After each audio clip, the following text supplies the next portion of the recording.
What's going on, guys? It's your boy Jacob from Topside MMA, and we are back with UFC 325. We got a whole card to break down. We got a lot of fights to go over. Now, I'm breaking this video up. I'm going to have a little bit more stuff to go over with these first couple of fights. That's why I wanted to start with the early ones first, because this is basically like a Dana White's Contender Series mixed into a UFC pay-per-view card. We got some regional guys coming in. It's going to be a ton of fun fights. I'm excited to talk about these, so I'm going to have a little bit more in-depth explanations and details and breakdowns for these, and then we're going to take it a little bit later at some of the ones in the prelims later on. And then obviously we got a lot to talk about with the fights on the main card. So without further ado, I guess, without talking too much longer, let's get right into it. So first up, we got Aaron Tal versus Namsrai Batbayar. Now, this is going to be one of my most anticipated fights of this entire card. This is going to be an absolute banger, and you have to watch this one, I swear. This is going to be an absolute war from start to finish. Who knows who's going to win?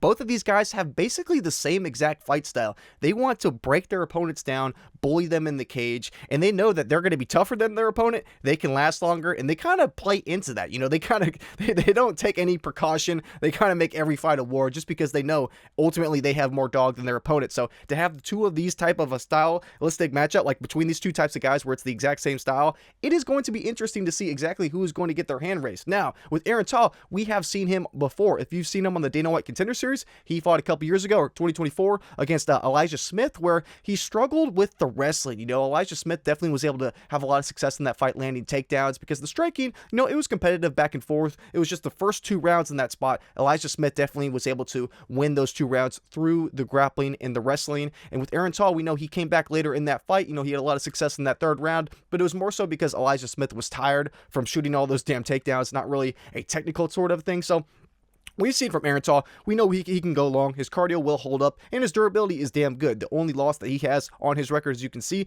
is a decision. So we know that he can go long. He's an absolute dog. I'm not worried about him there. And the strength thing too, like when you go and watch that fight back, you think, okay, maybe he just doesn't have the most amount of strength. You know, we know he's a dog, but maybe his physicality factor is a weak point for him. But it really isn't. If you go back and watch, I can take you guys over. If you watch some of his most recent fights on the road to UFC, that's where the tape study for all these, the clips I'm going to have coming through the next couple fights, they're all going to be road to UFC fights, or at least for the majority of them.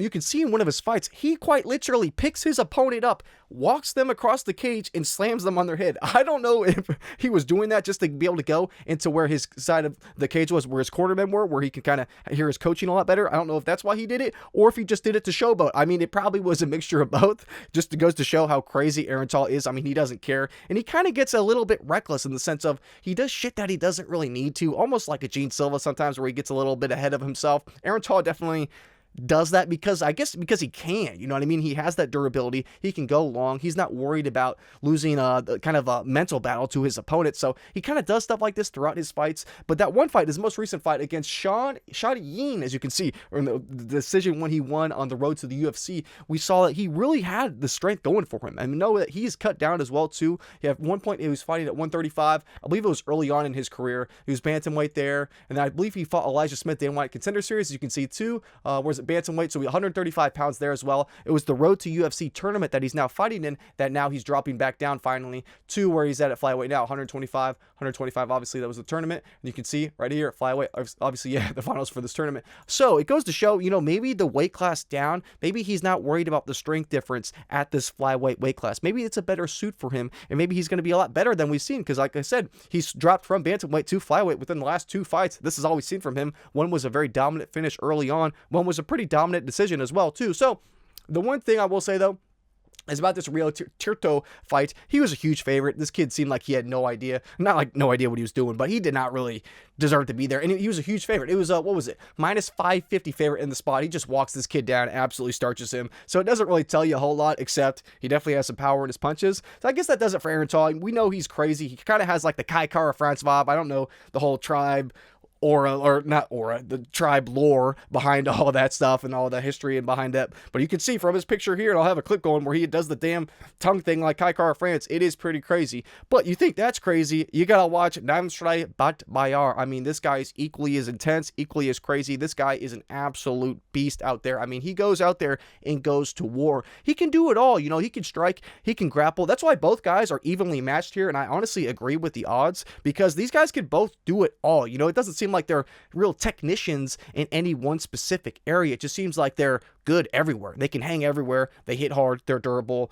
they're very well-rounded. It makes sense why they both made it to the finals. They both seem like they could be in the UFC right now and get wins at this point in their careers. You know, you could argue too, Aaron Tall you can see he's a little bit older, 32 years old, whereas Namsrai Batbayar, 25 years old. You know, so he definitely has the experience going for him, for Aaron Tall, as we saw too with the Dana White Contender Series fight that he had. We know he has a little bit more experience overall, but Namsrai Batbayar, he does not lack in terms of his skill set for how young he is. I mean, in his most two recent fights, there's Agulai, he came in here, I believe he was a big underdog in this spot, or yeah, 165 underdog. He comes in here against this Chinese opponent, and it was funny, he was getting booed the entire time. It was hilarious, but he came in there and really put belt to ass. I mean, he hurt this guy, got to his back, and he wrapped up a submission fairly quickly into that fight, because that was the one thing I was a tad worried about at the beginning. As you can see from their records, you can see Namsrai Batbayar, his only one loss was by submission, and he got backpacked a little bit in that fight. I'll have clips playing of that. When was that? It was in 2022. I did watch this one back because I wanted to see how he got submitted.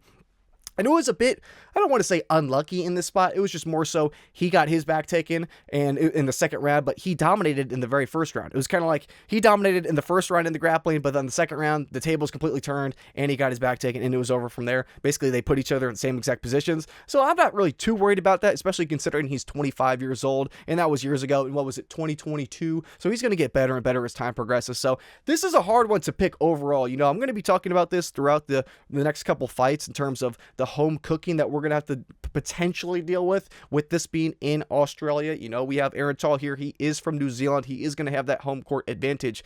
But if I got to say, if this wasn't something like the UFC Apex, if this was a Contender Series fight, I would 100% pick Namsrai Batbayar. Oh my God, it's hard to say his name. But I would pick Batbayar. You know, I think he has the higher overall cap and the much higher potential compared to a guy like Aaron Tall. Aaron Tall is very old to be this bit of a, I guess, prospect in his career at this point in time. And I think skill for skill, Namsrai Batbayar is genuinely just better. I think he hits harder. I think he has better durability. And I think he's a bit more, I don't want to say he's more technical because he's absolutely wild. I mean, I'm going to have some clips playing in here of his road to UFC fights he's had recently where this guy just goes balls to the walls. He doesn't give a shit. He makes every fight a war. So I don't really know in the sense of the exact, like, if who between these two is the more technical guy because they both enter the brawls. But I will say, Namsrai Batbayar probably hits harder. Oh, Batbayar just using that right. I like his durability as well. You know, Aaron Tall, we've seen him hurt a couple times. You know, we've seen him hurt by body shots that kind of almost putting him out, but he's kind of been able to survive. We've seen him on the Contender Series really struggle with the grappling, and I think Namsrai Batbayar does have a really good grappling base, you know, for 25 years old. And like I said, I know we saw him struggle with the submission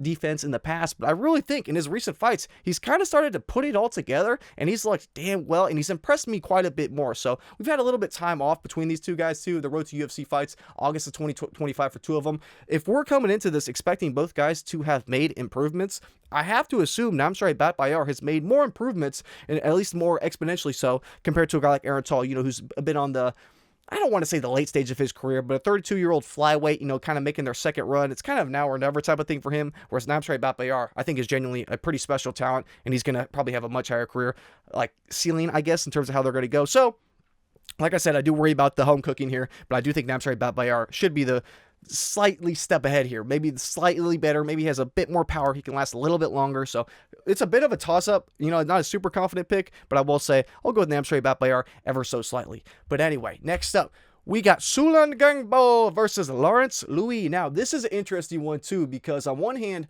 I am extremely high on this Sulangrangbo guy. It's so damn hard to say his name. I'm going to call him like maybe Sulan. Well, Sulan, we know this guy is an absolute specialist on the feet. He trains out of the Enbo gym, or Enbo. You know what I'm talking about. It's from China, where a lot of guys like Rongju and those guys are coming out of. We've seen guys like Yizha coming out of there as well. They got a whole pack of guys from China. Sulangrangbo is one of those guys. He's 20 years old, extremely young, extremely green, but he is elite on the feet. I mean, his striking is absolutely incredible for his age. He's so damn fast. He moves so quickly on the feet. And when you watch this guy strike against his opponents, it seems like his opponent is almost like in slow motion compared to this guy. He is so fast and he's so technical on the feet. I mean, the way that he moves in and out, I mean, the way, even his little subtle things like his head movement, the way he just enters the pocket, leaves the pocket. I mean, this guy is technical from start to finish in his fights, and it's absolutely incredible to see how much he's been able to do at 20 years old.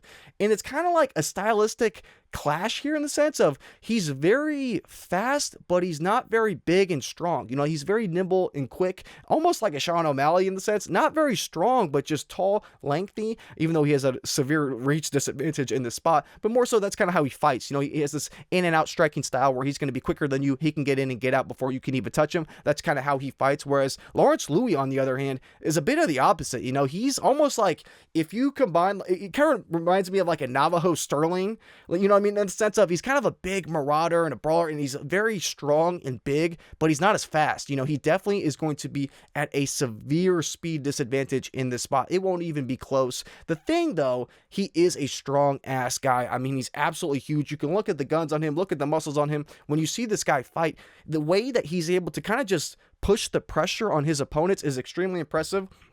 We've been able to see that in his recent fights on the road to the UFC as well, too. I was trying to think which one it stood out to me most between Quang Heijang or Van In Yungbum. We're not saying that right, but we're trying our best here. I'm going to have some clips playing. He was really able, I'm blanking on which one it was between the two of these, but he was able to really just push the pace, and he was able to really, like, he was dealing with adversity on the feet in these fights because he's not as fast as his opponents, but he does hit very hard. He's got his man. He's decently durable. I will say we've seen him cracked a couple times, but he's able to kind of survive, and if he's in any type of trouble, he can rely on his grappling. He is pretty damn good with the grappling just because he's so damn strong. Like I said, kind of like a Navajo Sterling. So in this type of a matchup between these two guys, I will say, Lawrence Lui is definitely got to be the better grappler between the two of them. If he kind of just manhandles his way through this fight, I will not be surprised at all. He's going to be much, much stronger than a guy like Sulangrangbo. But on the other hand, Sulangrangbo is the much better striker, and it will not even be close.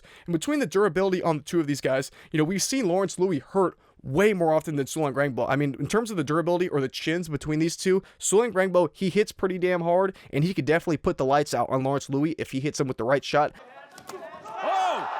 I just worry about the grappling side of Lawrence Lui. So at 20 years old, you know, Sulangrangbo is going to probably be the much better fighter with a much higher skill cap, and he seems to be one of the best, if not the best guys coming out of that Embo gym out in China. So I think his potential is going to be extremely high.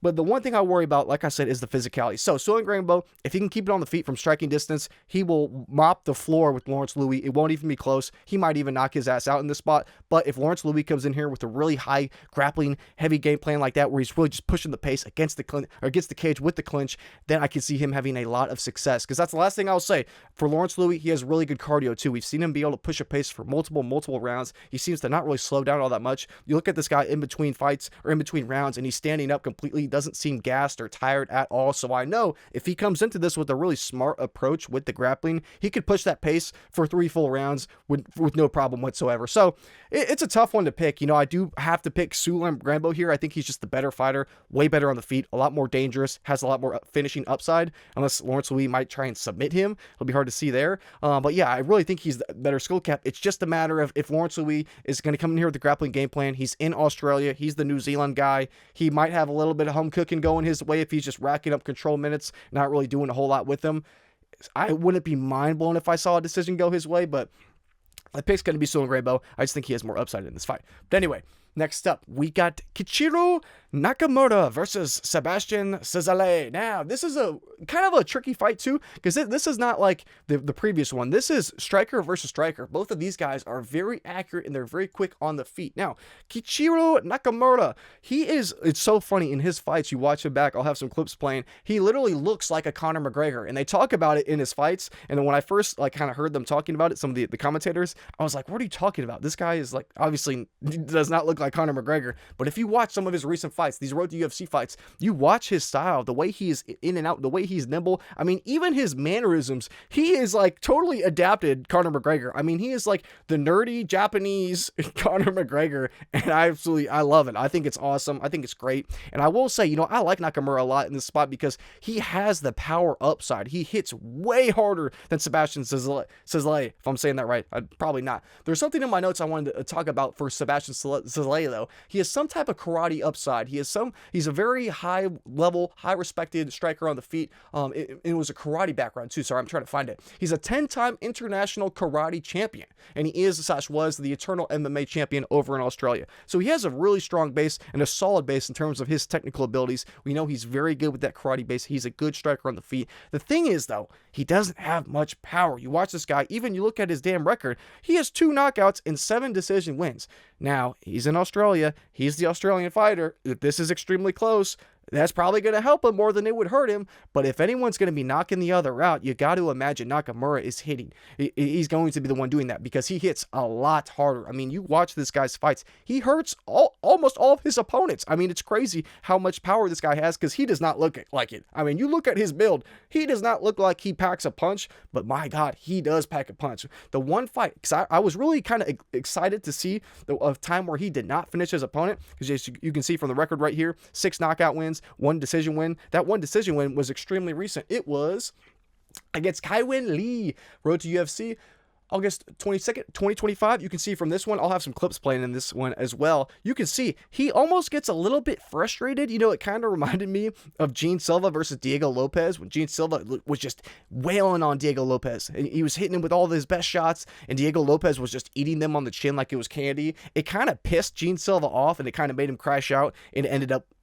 resulting him in getting finished in that spot, obviously. But it kind of reminded me in that same sense of, you know, Nakamura is so used to knocking people out. You can see from his record, round 1 knockout, round 2 knockout, round 1 knockout, ground and pound, round 1, referee stoppage, round 1, punches, round 1, knockout. So it's like, this guy's been putting people out, and the one time he wasn't able to, he definitely, I don't want to say he was frustrated, but he adapted, and he was able to overcome that, and he was able to go through the fire, and we were able to see his cardio tested over 3 full rounds, and he looked to be pretty solid. You know, he definitely started to slow down a bit, but throughout his fights, we've seen his takedown defense hold up pretty well. We've seen his striking look great on the feet. You know, he can be hittable at times. We've seen him hurt a couple times as well. I might have a clip coming in here of that too. So I'm not going to say this guy's invincible on the feet. We've seen him hurt. We've seen him rocked, but he's been able to recover, obviously. You can see he's never been knocked out before. So we know this guy can hang. It's just a matter of who's going to have their way in the spot, because this is going to be a striking match. I mean, Nakamura wants to keep it on the feet. Sebastian is a karate world champion, so we know it's going to be back and forth for 15 minutes. I just honestly think Nakamura hits harder. I really think that's all it's going to come down to. In terms of accuracy and speed between the two, it should be pretty similar. You know, I like Nakamura, like you can see from the stats, he has a bit of a reach advantage in the spot, a bit of a height advantage in the spot, and since there's not going to be a ton of grappling, you have to imagine that will help him quite a bit in this spot. So, not a super high confidence pick, but I will say I'm going to go with the underdog. I'm going to go with Keiichiro Nakamura, but like I said, it's going to be very competitive, very close. And with Sebastian being the Australian fighting in Australia, I don't love it. But anyway, we'll go with the dog on this one. But anyway, next up, we got Sangwook Kim versus Namsrai Fan. Now, this is one that's going to be a bit weird. You know, I think this is probably the least excited I am for any of the Road to UFC fights. This is probably the one that I'm the least excited about.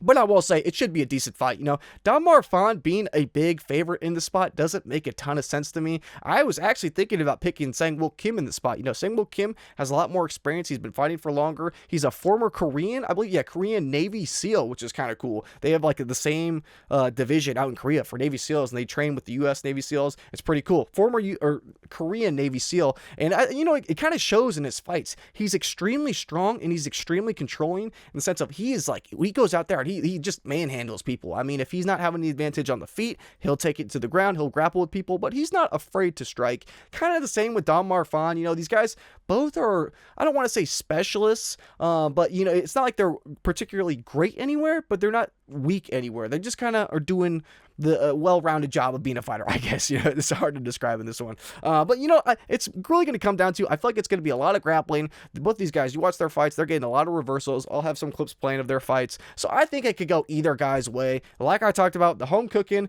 I don't love picking against the Australian in Australia when I know it's going to be a lot of grappling and I don't see a finish for either guy. I mean, you can look at the records. You can see maybe Sangwook Kim, he gets submissions. We've seen Namsrai Fan submitted twice. The thing is, though, sorry, I'll pull you guys over. You can look at the records. You want to know who this guy got submitted by twice to?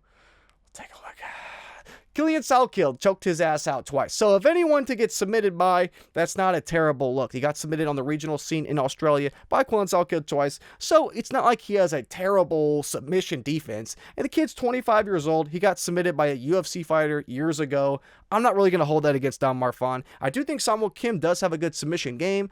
I don't necessarily see him submitting Namsrai Fan, though. In recent fights, Namsrai Fan has really kind of seemed to put it all together. His submission defense has seemed a lot better in recent fights. So I'm a bit torn on this one. I'm kind of leaning towards the underdog. But I hate that this is in Australia with the Australian fighters. If this was in the Apex, I would pick Sangwook Kim. But I am a bit more hesitant with all of this. I know there's going to be a lot of grappling. I could see this likely going to a decision.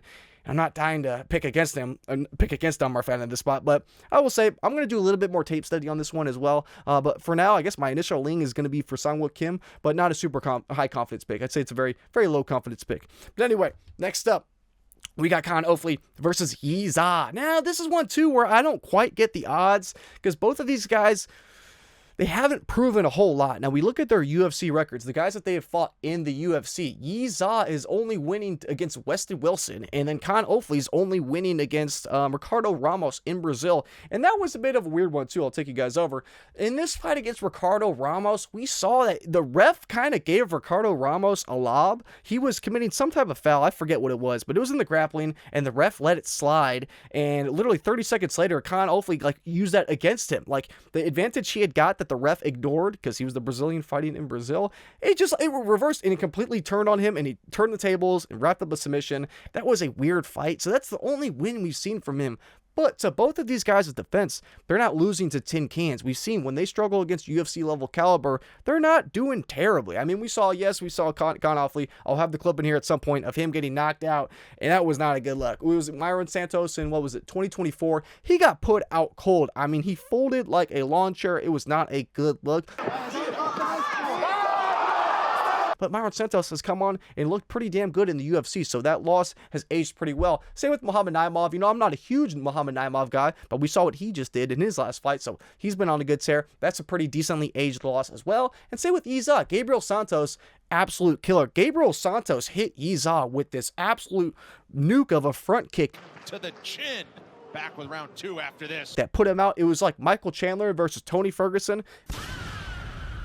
That's how that front kick looked that he got hit with, and somehow Yizha was able to survive and ended up going to a decision in that spot. So I got to put respect on both of the hearts on both of these guys. They're not quitters. Yes, Kaan Ofli wasn't able to get back up after he got put out cold, but these guys both have that dog in them. They both will go on. I don't think either of these guys are very, very high skill level, so it's kind of hard to have a ton of confidence on this. And like I said, the other UFC fight was Jung Young Lee too. So yeah, Jung Young Lee's been a bit of a skid, but going to a split decision with him in a stand-up match with a lot of striking, that's where Jung Young Lee is his best. He is a striker, so I don't really put a ton of I don't put a bad weight on that against Yizha. Going to a split decision against a high-level striker is impressive. Excuse me, it is impressive nonetheless. So for this matchup, it's hard to have a big lean on it. I do not want to get behind Yizha as a huge favorite. That just seems like a recipe for disaster.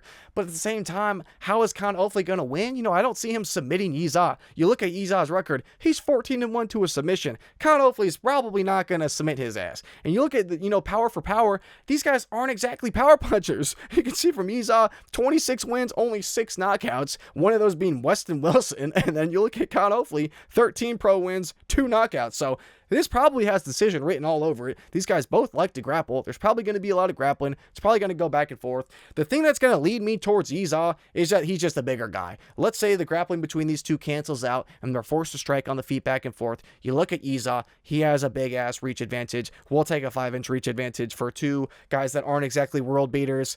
And I can kind of just live with that one and call it a day. I do like the durability upside of Yizha too. He has that reach advantage. He's probably the more nimble striker between the two of them. Not by that much, but I'll go with Yizha ever so slightly. But this is a low confidence pick. This fight could go either way, and I wouldn't be surprised. And there's really not a ton of stuff going for against either guy in the spot too. It's like none of their weaknesses can be exploited by the other guy, if that makes sense. So not exactly the easiest one to predict, but anyway. Next up, we got Jonathan Micallef versus Oban Elliott.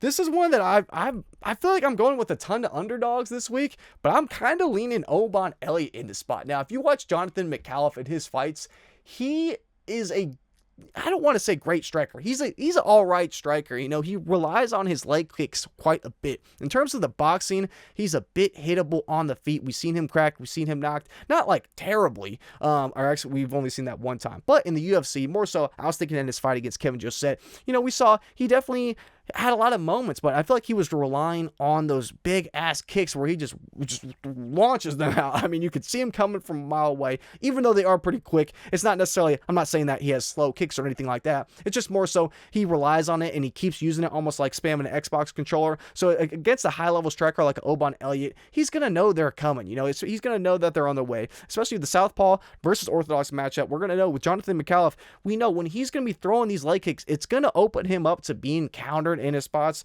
We saw in that Kevin Josette fight, Kevin Josette wasn't really able to, he had a couple moments where he was able to take advantage of that, but he just didn't really do enough of a job that I think Oban Elliott definitely could do. I know Oban Elliott, a bit of a skid. You know, I lost money on him against the Seokyoung Ko fight. That was infuriating, and looking back, that was a stupid bet anyway. But anyway, I do have my my anger with Oban Elliott in a sense, but at the same time, I do think he's being undervalued in the spot just because of one loss. You know, Jonathan Micallef, we just haven't seen enough for him to really warrant being a favorite. I mean, you're just going to give him, I guess, maybe the home cooking edge. But in terms of the raw striking on the feet, I like Oban Elliott ever so slightly. You know, this is likely going to be a bit of a back and forth patter point striking match. And Oban Elliott is kind of like a Leon Edwards. If you play his game, it's not going to be a good day for you. You're probably going to get outstruck ever so slightly and barely lose a decision. That's just kind of how it works. And Oban Elliott can do the same thing here. And between the durability of these two guys, I know we've seen both guys knocked out before, but I will say, you know, Jonathan Micallef, the one knockout that we have in him, I'll have a clip playing. It was not a good look. You know, he got real sloppy on the feet. It looked exactly like Charles Johnson versus Lonar Kavanaugh, where he got a little bit tired later on in the fight. He got a little bit lazy, and he got caught for it. Now, there was a little bit of time ago, so I'm not going to hold that too much against him, but I forget who was his opponent. It was Alden Bates. When he got knocked out round 4, Hex Fight Series 29 in 2024, he got knocked out by Alden Bates, and he's fought guys like JDM before, so it's not like he's just some random bum. It's just, I believe Alden Bates was like 37, 38 years old at the time of that fight, so it's not like he's losing to some up-and-coming kid. That wasn't the best look. He get put out cold by a much older guy. Not the best look. So both these guys definitely have their concerns. And the same thing with Oban Elliott. We saw him get grapple fucked in his last fight, and he looked absolutely terrible. So this could go a multitude of ways. If it's on the feet, striking back and forth, it should be close. I like the hands better of Oban Elliott, but obviously Jonathan Micallef has those kicks to be able to kind of bring a little bit of variety, you know, keep it unexpected for Oban Elliott. It could go either way. In terms of the grappling, maybe you give it to Jonathan Micallef. You definitely can't really give it to Oban Elliott. I mean, after his last performance, we're definitely not calling him a grappler. So if you're leaning Jonathan Micallef, honestly, I could see that argument. That makes sense. Maybe he has the grappling upside in this that you're relying on, and you think Jonathan Micallef could exploit of Oban Elliott. I would respect that pick too. You know, I'm leaning Oban Elliott, and I'm going to take him as the pick for now, but I'm not dying on that hill. Maybe I might flip Jonathan Micallef later in the week if I see some better arguments for him. It's about a pick him for a reason. I think either guy can win. I'll just take the better striking of Oban Elliott in terms of the boxing ever so slightly, a little bit more UFC experience, and I think he should be able to win a point striking match against a guy like Jonathan Micallef. But anyway, next up, we got Jacob Malkoun versus Torrez Finney. Now, this is not a fight that I am particularly excited about, I will say. I feel like Torrez Finney seems like a cool dude. I feel like he would be fun if you gave him like 10 tequila shots and took him out one night, went to the bars or some clubs downtown. I feel like Torrez Finney would be a fun guy to go out with. But in terms of his fighting style, not the most exciting, I will say, not the most entertaining. And then Jacob Malkoun, kind of the same. I mean, he's had ups and downs, and he will die for the takedown, but if he can't get it, not the best look, because we know he's chinny. This fight, I don't even know where to begin with this, too, because it's like Jacob Malkoun, he's been off for a little bit of time because he's been dealing with injuries. We know he's, I don't want to say very chinny, but he's chinny, and he's fighting Torrez Finney, though. Like, Torrez Finney isn't knocking people out in the sense of just, boom, blowing their heads clean off. He'll get knockouts through, like, ground and pound, because he's a wrestler. He wants to land takedowns, get you to the ground, and basically kind of accumulate damage. You know, get ground and pound TKOs where you're kind of stuck, you can't really move. It's not like he's just out there like Ilya Topuria just knocking people's heads off. That's not what he's doing. So do I think he's going to be the one to test the chin and crack the chin again of Jacob Malkoun? Maybe. And in terms of wrestling back and forth between these two, Jacob Malkoun can probably hang in the wrestling. You know, we've seen him do well in the wrestling against guys like Cody Brundage, who has decent wrestling. He has a wrestling background, and Jacob Malkoun had his way with Cody Brundage in the wrestling. I mean, it was a one-sided ass kicking before that DQ loss, obviously, but, you know, it was pretty impressive in terms of how I looked at it. So Torrez Finney, on the other hand, though, we know that's his bread and butter. So we have two wrestlers going at each other. It's going to be, it could cancel out. Maybe it's a lot of wrestling. Maybe it's back and forth between these two, going back and forth in the wrestling. I don't know. It could go either way. But if it's on the feet, if these guys are striking, I don't even think necessarily Torrez Finney is the better striker. It's just more so maybe he can just crack the chin of Jacob Malkoun. Jacob Malkoun is quite chinny, I would say. I don't want to say his chin is like shot, but when we've seen him hurt, he gets hurt, and it's pretty frequent too. I mean, he was getting hurt by jabs from Andre Petroski. That's not a good sign. That's not a good look. So I guess we'll pick Torrez Finney. This is just like one that this fight doesn't really entice me all that much. Not an extremely confident pick, but I guess I'll go with another underdog. I'll go with Torrez Finney as the pick for this one. But anyway, next up we got Cam Rowston versus Cody Brundage. Oh my God, I feel like I'm picking every single underdog. I've been considering picking Cody Brundage just because I feel like Cam Rowston is getting way blown out. These odds are beyond effed, and I cannot even begin. I could write a book about this. Why Cam Rowston is a minus 345 favorite, I have absolutely zero clue. Now, with Cody Brundage, have there been ups and downs? Yes. Has he shit the bed on numerous occasions? Yes. But does that warrant making him this big of an underdog? Skill for skill, Cody Brundage is not a plus 285 against Cam Rowston. He is just not. Now, in terms of the heart, the mentality, then you start piecing the whole package together, I can see why Cody Brundage is an underdog, but it's almost like a Derek Lewis. You don't really want to bet for him, and you also don't really want to bet against him because anything could happen, and it's the same exact thing with Cody Brundage. I think Cody Brundage has the wrestling base to be able to present a lot of problems against a guy like Cam Rowston. Cam Rowston, we saw him get absolutely dominated in the grappling not even a year or two ago on the Dana White Contender Series. So I know Torrez Finney, he's a bit of a specimen, but Cody Brundage has the wrestling to be able to present a tall guy like Cam Rowston quite a bit of a challenge. You know, it could present him a couple of problems throughout this fight. We know Cam Rowston, he has that grappling base, so we know he's not afraid of the ground. And I do not think that Cody Brundage would submit Cam Rowston. I'm not saying that, but I do think if Cody Brundage gets in this mode where he's just kind of in survival mode and he's not really trying to enter a war, he's just trying to make it as easy as possible as a path to victory, it's through the wrestling, and I think he could have some success. Now, taking you through their recent fights, we have seen, I guess 2024, multiple fights ago, but still, he struggled pretty damn badly with the grappling. It was a huge problem, and I think why the hype is coming in on Cam Rowston in the spot is because of his most two recent fights. But I think those should not even be taken into consideration. I put almost zero weight on both of those fights when breaking this one down, because when you look at Brandon Holmes, you can look at this on paper. If this is how you can tell if people are actually watching tape study or not, because we did this. We went over the Dana White Contender Series last year. I broke all these fights down. You guys already know who have been around here for a while, but for anyone who's new, that's what we do. We talk about the Dana White Contender Series. We break these guys down, so we did a whole ass breakdown for both of these guys. I know both of these fighters pretty damn well, but with Brandon Holmes, if you don't know, now you know. Brandon Holmes is not a high-level guy. Yes, the 5-0 record looks good on paper, but he is extremely chinny. That chin was dust, and I know he had never been knocked out before, as you can see from that 5-0 record, but he was getting hurt and cracked by absolutely nothing. I mean, the wind would have hurt that man, so Cam Rowston knocking him out makes sense. I picked Cam Rowston as an underdog in that spot. Ended up betting on him, ended up making money on him, so it's not like this is some blindside thing here. I picked Cam Rowston because I thought that dude's chin was dust.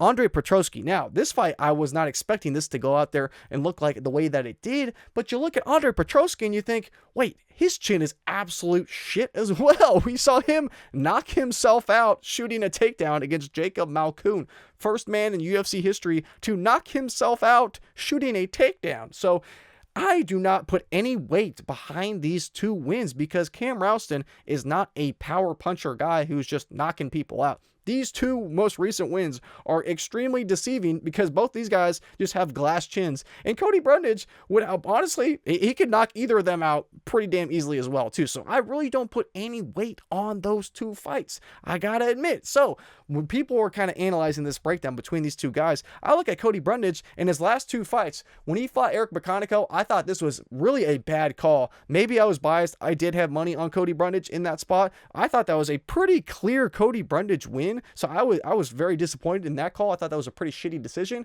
And before the Mansour Abdul in that fight, ended up being a draw, obviously. Yeah, neither guy looked great, but I will say, Cody Brundage stuck to a pretty decently smart game plan, was able to go to the third round, and looked pretty decent. Ended up being a draw. I mean, it's not like he was just getting decimated throughout the first two rounds. So I am not writing Cody Brundage off in this spot. I haven't quite got to a Cody Brundage bet yet, but I'm considering it. Haven't done it yet, and I might not do it because we've seen him kind of mentally quit at times, if you dare say it. So on one hand, I get why people might be doubting the mental mind frame of Cody Brundage. They might say, okay, he doesn't give a shit. He's going to go out there and quit. And that's the one thing I will give Cam Rowston. Cam Rowston, we know he wants to be here. We know for a fact this guy is extremely dedicated. He wants it more than anyone. And if there was a matter of, if this was who I was betting on in terms of who I thought had the bigger heart, I mean, Cam Rowston would be a minus 2,000. This guy is 100% about it, extremely committed, and I got nothing respect for Cam Rowston.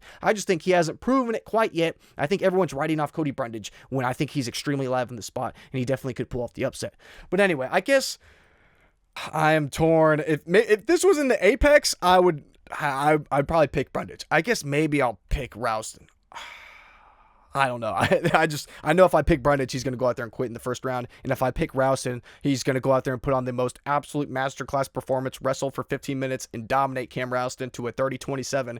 And I'm going to be pissed. It feels like a lose-lose. But anyway, next up, we got Junior Tafa versus Billy Elekana. This is another fight I want absolutely nothing to do with. I mean, Billy Kana, I've talked about him in his recent fights. I just am not sold. I'm just not sold on Billy Elekana at this point in his career. Now he's 30, he can get better. I'm just not quite sold on him yet. And Junior Tafa, don't even get me started on Junior Tafa. I mean, this is just like a bar burner of a fight. I mean, I guess if we're talking about between who you're picking in these two guys, I'm going to pick Billy Elekana because he has the better cardio. He can go longer. I think he's a bit more durable. But I don't necessarily love his skill set to have him warrant being a minus 240 favorite against Junior Tafa when he's the Australian fighting in Australia. If this makes it to the scorecards, you better believe Billy Elekana is probably not going to look like a minus 240. We know Billy Elekana is not the highest level of a grappler either. That last fight, oh my God, the guy that he fought, I'm blanking on his name, so I'll pull you guys over. Who was the guy that Billy Elekana fought? Kevin Christian. Oh my goodness, this was one of the worst bets I've ever had go against me. Kevin Christian, BJJ black belt, Billy Elekana, the BJJ, I believe, blue belt. Somehow Billy Elekana submits the black belt. I know it was weird, like tricky, like he hurt him, rocked him, flattened him out, and then choked him out. So it wasn't like he wrapped up some crazy submission. It was more so like very lucky, pure coincidence there. But I was like, oh my God, that was mind blowing. But I think it could be the same thing, kind of like we talked about in the last fight, off the recency bias. I mean, we saw Junior Tafa look like absolute shit. Tukar-Tokos, what was that, 2025, July 12th? Not too long ago. The grappling looked like absolute shit. His cardio looks terrible. There's no reason to have any faith. And Junior Tafa is not an underdog you want to pick. You only really want to pick Junior Tafa if he's fighting someone who doesn't grapple.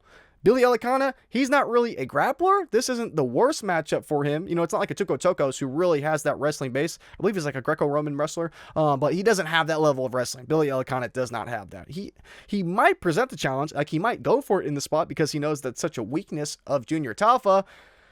It's hard to tell with this one. If this goes to the scorecards, like I said, it'll be pretty sketchy. Nothing I want to do with. I guess I'll pick Billy Elekana just because Junior Tafa refuses to learn how to grapple, bad takedown defense, piss cardio, and Billy Elekana on a full camp probably can go a lot longer than Junior Tafa, and that's all it needs to submit his ass. So I'll pick Billy Elekana, but not the most confident pick in the world. But anyway, next up, Quillan Salkilld versus Jamie Mullarkey. I mean, we have Hydrogen Bomb versus Coughing Baby.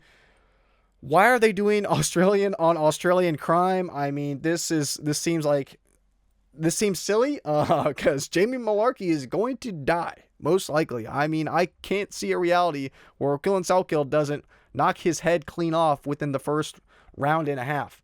And I'm saying this after I just saw my boy Atsabagatier almost shit the bed against someone who I didn't think was very good at all. So maybe I'm going to tone that one down a little bit. Maybe Quillan Salkilld doesn't knock his head clean off because like we just saw this last week. But I will say Quillan Salkilld, he is just genuinely the better fighter. Way better durability, way higher upside. He is getting better and better and better from fight to fight. He has the momentum going for him. The confidence is going for him. Jamie Mullarkey went to, I don't want to say an absolute war, like a life or death war, but you go into war pretty much against Rolando Bedoya is not a good look. I mean, Quillan Salkilld would do unspeakable things to Rolando Bedoya. It would not be close. So I have no real worries for Quillan Salkilld in the spot. You know, in terms of durability and the power, Quillan Salkilld has a clear advantage. Now, the only upside that Jamie Mullarkey could have in this spot is potentially trying to incorporate some type of wrestling. The thing with Quillan Salkilld, though, I'm not worried about his wrestling. You look at his stats, although it's limited. He's only had a couple fights in the UFC. 100% takedown defense. That guy will land takedowns. I mean, you can see 7.77 takedowns landed per 15 minutes. Now, that is completely blown out because he has a very limited amount of data. So don't really put a ton of... Oh, sorry. I forgot to take you guys over. Don't put a ton of weight onto those grappling stats for Quillan Salkilld. 7.77 takedowns landed per 15 minutes because they're blown out with a small data size, small sample size. Same with the takedown defense. But it does show in his fights. He does have good grappling he can rely on, and it won't be any threat from Jamie Mullarkey in this spot. I don't worry about a submission threat going for Quillan Salkilld in terms of I'm not worried about him getting submitted in the spot. I'm not worried about him getting grapple fucked in the spot by Jamie Mullarkey. On the feet, he has way more power, way better durability. Quillan Salkilld is going to probably knock the head off of Jamie Mullarkey at some point in this fight, and my breakdown on this has probably lasted longer than the fight itself probably will, so we will move right on. Next up, Tai Tuivasa versus Tailson Teixeira. I thought it was going to be a wider line. I thought Tailson Teixeira would be like a minus 450 in this spot. How does Tailson Teixeira lose this fight? Other than robberies. I mean, we have seen some absolute terrible robberies, and that's why I'm a bit hesitant for this Australian card, because not too long ago, not very long ago at all, sorry, I'll take these out of the way, we saw Tai Tuivasa. I'm going to have a clip coming throughout this fight, or throughout this video right now. I'm going to have a clip against Jair Rozenstruik. This was a split decision. You want to know why it was a split decision? Because there was one of the most corrupt scorecards that probably in the last year. I mean, it was a monumentally corrupt scorecard. I mean, even the commentators were talking shit. I'm probably going to have a clip playing now. All 3 rounds for Tuivasa. I don't know how you do that. Maybe he went to take a piss in round 2. I mean, even the commentators were talking shit on how bad the scorecards were. And the ref or the judge that scored that fight as a split for Tai Tuivasa, he was fired. And he has never reffed again, or never been a judge ever again, ever since then. So it goes to show, in Australia, there could be some hiccups. You know, there could be some, how might that scorecard look? Am I worried about it in this spot? Absolutely not. This fight is not going to the scorecards. I'll tell you that right now. But in terms of the earlier fights on the night, we have seen some BS. We have seen that happen before in Australia. It damn sure might happen again. So be a little bit hesitant this week. But anyway, in terms of this fight, though, that's why it says it was a split decision loss.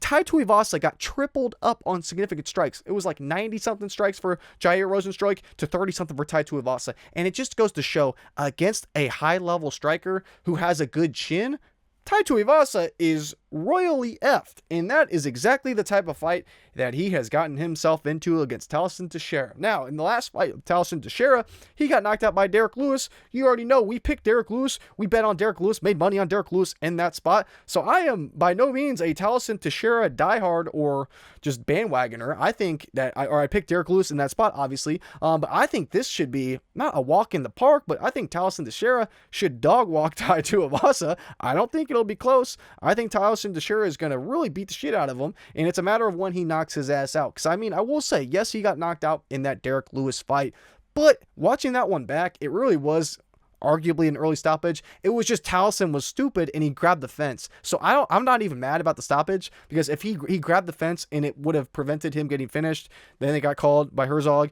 Like, in hindsight, that makes sense. Like, I don't hate the stoppage because he committed that foul. But anyway, it wasn't like his chin was completely shot.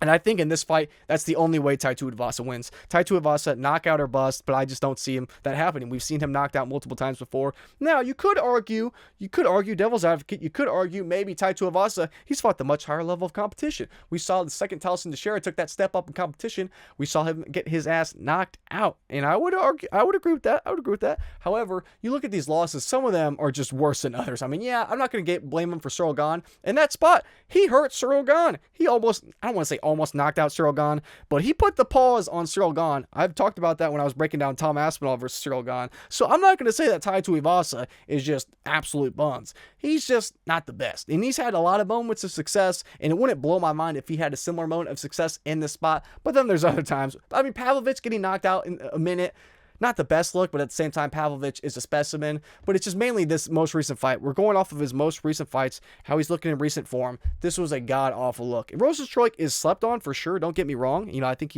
I don't know why he was cut. That was so stupid. They should have let him stay in the UFC. But that's a separate tangent or rant. But in this spot, sorry, I don't want to ramble on this one too much longer because I'm really pretty damn confident Tyson Teixeira should beat Tai Tuivasa. Probably knocks him out round 1 or round 2. But yeah, that's about does it for this one. Now, next up, we got Rafael Fiziev versus Mauricio Rufy. I am about to pick yet again another underdog. I mean, I don't know how many underdogs I'm thinking about rolling with this week. I might pick flip on this one, but for now, I guess I'll go with Rafael Fiziev. You know, I think we really saw Mauricio Rufy's grappling exposed on a pretty bad level, and I think Rafael Fiziev could do the same in this spot. Now, it could go either guy's way, and if this is a stand-up striking match on the feet, then yeah, Rufy is probably very, very live to win, and I don't blame him, or I don't blame people for picking him in the spot at all. Hell, I might pick flip to him. It's just Rafael Fiziev, I really feel like his last fight against Ignacio Bahamondes kind of showed his glimpses of greatness. You could argue, you know, maybe he was just fighting in his top form, being the hometown guy in that spot, you know, with all the crowd backing him in that spot. Maybe that was really just like a, kind of like Oliveira, Charles Oliveira, when he's fighting in Brazil. He's like, that's like a mythical fighter. Like, he just does not lose. Maybe you could argue that. But I will say, I liked how in that spot, Rafael Fiziev was able to mix up the takedowns against a lengthy, difficult, tricky striker, you know, in Ignacio Bahamondes. I forget exactly how many takedowns he landed in that spot. I believe it was 4 or something takedowns. And it's not even that he had a ton of control time. So I don't have it pulled up right now because I forget how much control time he had racked up in that fight. It wasn't that long. It was only a couple minutes, I believe, maybe 2 to 3 minutes. But it's just that threat of a takedown against a striker who really needs to keep it on the feet. And we know, I guess Ignacio Bahamondes isn't a fish out of water on the ground, but I think he has probably better ground game than a guy like Mauricio Rufy, who was just absolutely dog-walked by Benoit Saint-Denis. I mean, he absolutely made him his bitch out there. It was a terrible look. So after that recent performance, how much better do we think Mauricio Rufy's grappling has gotten in the last year or so? Now, Fiziev is a striker. He's not just some grappling demon who's just going to do the same thing that BSD did. I just think Rafael Fiziev has more ways to win this fight. I believe he's a bit more well-rounded overall, whereas Rufy, extremely dangerous on the feet, but he does have that hole that we saw exploited. Now, people think that Rufy's hands are just like the second coming of God. I mean, like, that's how people rate Mauricio Rufy's striking. But you got to remember from previous fights we saw on the Contender Series, a lot of people just forget to bring up this fight. Oh, Tyson Teixeira. Sorry, I got to move you guys over. People forget, though. Anyway, people forget to bring up when they're breaking Mauricio Rufy down and they're kind of going over this guy's skill set. They always talk about the bums that he's ran through. Yes, he ran through, not Bobby Green. He's not a bum. It's just he's older. You know, I mean, it wasn't the most even fight. Kind of like Paddy Pimblett doing the same thing. Impressive in terms of the name value, but in terms of when you really break it down, look at the age of the fighter. Not the same Bobby Green from years ago. Before that, though, James Lontop, not good. Jamie Malarkey, no chin. Not the best look. So really, he hasn't proven a whole lot. And the one fight that I want to talk about that I feel like no one seems to talk about when they're breaking Mauricio Rufy down, Raymond Magomedaliev. If you watch this fight back. Now, this guy's actually pretty solid. He's a pretty damn good fighter. So I'm not mad for Mauricio Rufy having a struggle in this fight against him going to the third round. It's not that he was struggling. He was losing that entire fight in the striking. He was getting outstruck pretty badly and pretty clearly. He was down 2 rounds. It was not a good look. He came back in the third round and he ended up getting I don't want to say lucky knockout, but he ended up getting a knockout. Was it 4:45 of the third round? That was I don't want to say lucky, but it saved his ass. He would have lost that fight. Let's say he lost that fight on the Contender Series. there would be no Mauricio Ruffy Fighting Nerds hype. There would be none of that. He would be on the Contender Series the next year following most likely. So I don't think it's appropriate to just jump on the Mauricio Ruffy bandwagon. We've seen Rafael Fiziev tested against way higher level guys for a much longer time. So I do like the experience of Rafael Fiziev. I like he has the grappling upside. We just saw that exploited against Mauricio Ruffy in his last fight. And I know that Ruffy has changed camps. You know, he was fighting, or he's training with Volkanovski, trying to work on his grappling. And I do think that'll show in this fight. I just don't know how much it might actually grow, like how actually improved he will be compared to the last fight, compared to this. So I'm a bit torn on this one. Like I said, I'll pick Rafael Fiziev ever so slightly for this. You know, I might pick flips depending on how these guys seem to be coming in terms of how they're coming for fight ready or fight shape. But not the most confident pick, but Fiziev, I guess we'll go with him ever so slightly. But anyway, I guess, yeah, that does it for this one. We'll talk about this one in the locks and traps too if I have anything that changes my opinion. But anyway, next up, we got Dan Hooker versus Benoit Saint-Denis. Oh my God, I might just pick another underdog. Dan Hooker is so live in this spot. I mean, people are completely writing off Dan Hooker because he got, I don't want to say obliterated, he got ran through by Arman Tsarukyan. Maybe not ran through. Arman Tsarukyan just definitely was the better fighter, clearly won. Not a ton of adversity. You get what I'm saying. So anyway, I don't think people are I think people are overlooking or taking that fight too much into account. I think Arman Tsarukyan would absolutely dog walk Benoit Saint-Denis. So I think he would do the exact same thing he did to Dan Hooker to Benoit Saint-Denis. So I don't think we can let that influence our opinions too much. You know, it seemed like I think Elliott would decimate both these guys too. So it doesn't really matter which one's getting decimated because it would probably happen to both guys equally the same. My point in all of this is Dan Hooker is very live. We've seen him in the grappling have quite a bit of success, not in the sense of him being the one going for the offensive grappling, but we saw when he fought against Gamrot, he had a lot of takedowns coming his way. He had a lot of back and forth with Gamrot. I mean, it was going back and forth. The momentum was swinging back and forth. Split decision. I'm almost positive. I can pull you guys over. When these guys fought, sorry, I pull you guys back over. Boom, boom. I'm pretty sure this was through UFC 305. This was in Australia. Perth, Western Australia. He won a split decision against a grappler as a large underdog, plus 210 underdog. What are we doing with this fight?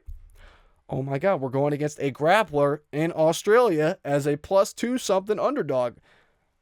I could see the writing on the wall. Now, the thing with Gamrot is that Gamrot is actually pretty damn durable. Yes, we just saw him get submitted, but he is pretty damn durable. Whereas Benoit Saint-Denis, he's dying or he's killing someone. I mean, he's not going to the scorecard. So there is a little bit more, I guess it's less likely that this would go to some split decision, super close fight. Someone's probably getting finished. But I feel like we've seen enough from Dan Hooker with his defensive grappling to be able to keep it at least competitive against a guy like Benoit Saint-Denis. Because I feel like Benoit Saint-Denis on the same end of this thing, where it's like, were you looking at these guys' recent fights, kind of like a Mauricio Ruffy, you know, it's not the most... I don't want to say he's not fighting high-level guys, because he's been fighting for a long-ass time. As you can see, his record's pretty damn impressive. But it's just the recent wins, I guess. Maybe that's what I'm trying to say. They're influencing people's opinions, where it's like, you cannot let a Kyle Prepolek win. You can't let that influence your decision-making at all. Kyle Prepolek took this fight on, a couple days' notice. I forget who BSD was offered to fight in the spot. He was either offered Dan Hooker or Gamrot. It was one of the two of them. They offered to take the fight on short notice, and BSD basically said, hell no. I don't want that. Give me some random regional bum, or I'm not fighting. So they gave him Kyle Prepolek. Not the best type of attitude or mentality you want to see from your fighter. Beneil Dariush, absolutely zero chin. That means nothing for this fight. You can't even... You can't put any weight on that for this fight. And then Mauricio Ruffy, he had a clear grappling advantage against. And Mauricio Ruffy had a clear hole in his game. And I think Mauricio Ruffy had a much bigger hole in his defensive grappling than a guy like Dan Hooker. So we look at Dan Hooker's stats. He's been fighting for a very long time. 77% takedown defense. Let's say, for argument's sake, this is a striking match on the feet back and forth. I'm not really wanting to pick against Dan Hooker. I feel like if any between the two of these guys, I'll trust the chin of Dan Hooker over BSD, honestly. I mean, God forbid, maybe you call me crazy for that, but I do think he can be able to hang on the feet. He has a little bit of reach advantage in the spot. Switch stance could help him out, going against a southpaw like BSD. I don't know. I'm just saying this could be a lot closer. Let's say this is a bit more technical because BSD, he's changed camps in recent years. He's trying to avoid that brawl style that he was used to before. In his recent fights, it has shown he's stuck to a bit more of a technical approach to his fights. Ever since that Dustin Poirier knockout, he's been a bit more technical. Maybe this fight is a bit more technical. Maybe he comes for the grappling early on. It's back and forth. Maybe both guys are being a bit more reserved. You know, Dan Hooker coming off of a bad finish loss. Maybe both guys are a bit more reserved than normal. Maybe this looks a little differently than normal. I don't know. I feel like there's a million different ways this could go. I don't want to ramble too long about this, but you guys get my point. I think Dan Hooker is a live underdog in the spot. Do I think he's guaranteed to win? Absolutely not. Would I be surprised if BSD submits his ass? Absolutely not. But at the same time, would I be surprised if Dan Hooker pulled off the upset? I think it's way, way closer than this plus 270 suggests. I'd give Dan Hooker maybe like a plus 150 underdog in the spot, not plus 270. It seems very disrespectful, and he has that hometown cooking going for him. If this is by chance close at all, or maybe goes to the scorecards, hell, even if it just comes down to the refs doing a competent job, we've seen upsets happen. We've seen incompetency happen before, and it damn sure could happen again. So anyway, next up, the main event, Alexander Volkanovski versus Diego Lopes. I forget who I picked. I went back and forth the first time these two fought. I feel like so many damn times, at least mentally, not like telling you guys, but I went back and forth so many damn times on this spot. I feel like I ended up picking Diego Lopes ever so slightly. But anyway, in this spot, the reason why I picked Diego Lopes is the same reason I'm going to pick Diego Lopes again. I feel like it just comes down to the durability between the two of these guys and how dangerous they are. Volkanovski, I feel like everyone can agree is the better fighter. If these guys both were given granite chins and neither could be finished, I feel like everyone and their mother would pick Alexander Volkanovski. And if that was a reality, it would be a 10-unit bet on Alexander Volkanovski. But that's just not where we're at. This is the older Volk. Volk is getting older. He's been through multiple wars. We've seen him knocked out multiple times. He's going against Diego Lopes, who's in career best shape now. He has the momentum going for him. It just feels like I don't want to say up front Diego Lopes knocks him out, but I will say it seems like it's going to be a repeat of the last fight. If Alexander Volkanovski can survive and go to a decision, I'd be very surprised if he didn't get his hand raised. I feel like it's Volkanovski decision or Diego Lopes by finish. Just like I talked about with the Justin Gaethje versus Paddy Pimblett breakdown, I said it seems like it's going to be a Justin Gaethje decision or a Paddy Pimblett finish. That's exactly what happened, because we know, when I talked about that previous fight, when we broke it down, Justin Gaethje had never, ever lost a decision in his professional career. Look at Alexander Volkanovski's record to a decision, 11-1.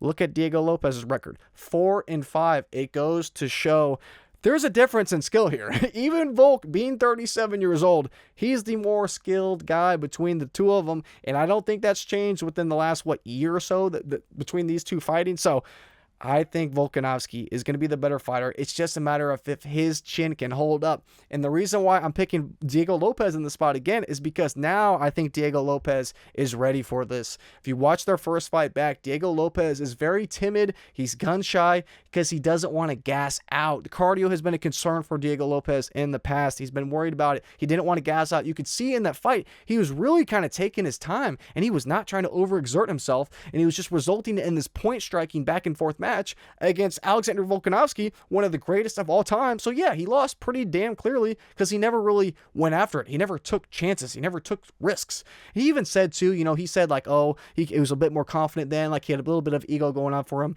He definitely didn't put enough respect on Alexander Volkanovski. We have seen Diego Lopes now too. He's gone off and done his own thing. He's doing his own training camp by himself with his own specific team that he hired to have around him for just him to focus on nobody else. This is the most serious and the most locked in Diego Lopes has ever been. And after that Gene Silva performance, I believe it.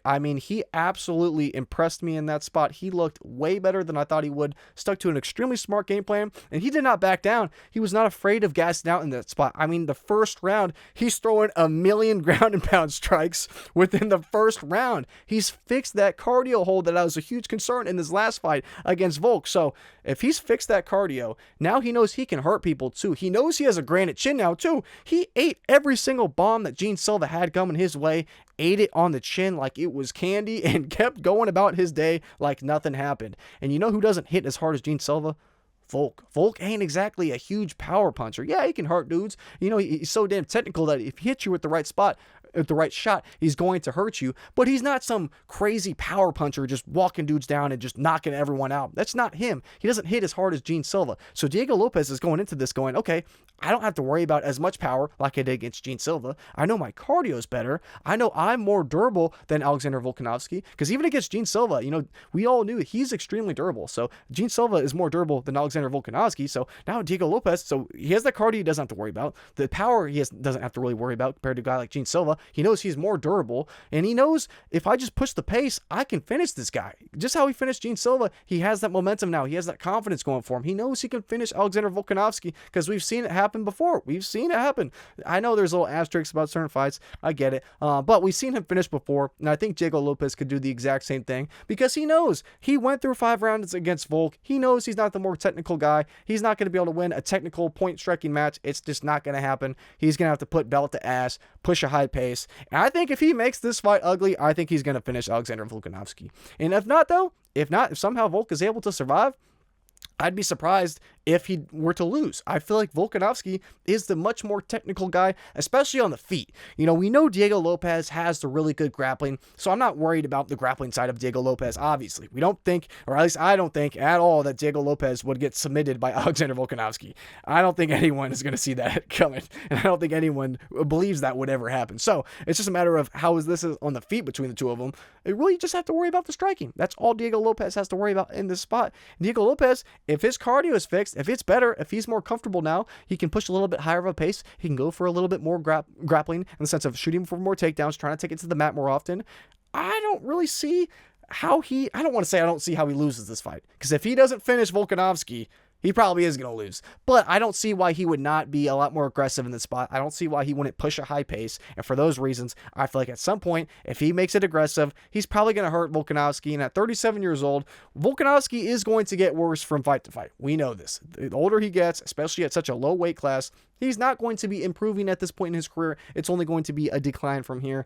So I do worry about Volk in this spot, and I think Diego Lopes is so locked in, so dialed. This seems like it's his time. 31 years old in his physical prime. I feel like Diego Lopes gets the job done and will get his hand raised, probably getting him Volkanovski out of there, maybe by knockout, maybe submission, but I feel like more than likely it would be a knockout. So anyway, guys, that does it for the picks. Hope you guys enjoyed. Hopefully you guys liked. I know this is a little bit later. I wanted to get this video out yesterday, but I wanted to make sure I got all my tape study done. I wanted to make sure it was extremely thorough and in-depth. So hopefully you guys liked it. And if you did, drop a like, drop a comment. It goes a long way, and I greatly appreciate it. It helps a ton with all the videos, allowing me to keep them coming out. So thank you guys so much for all the love on their videos. I'm going to have the best bets video coming out soon. Locks and trap video. We'll have the weigh-in recap. You guys know the deal. The regular videos will be coming on regular schedule timing. So anyway, guys, thank you again for all the love on the recent videos. It's your boy Jacob from Topside MMA, and I'll see y'all soon. So peace.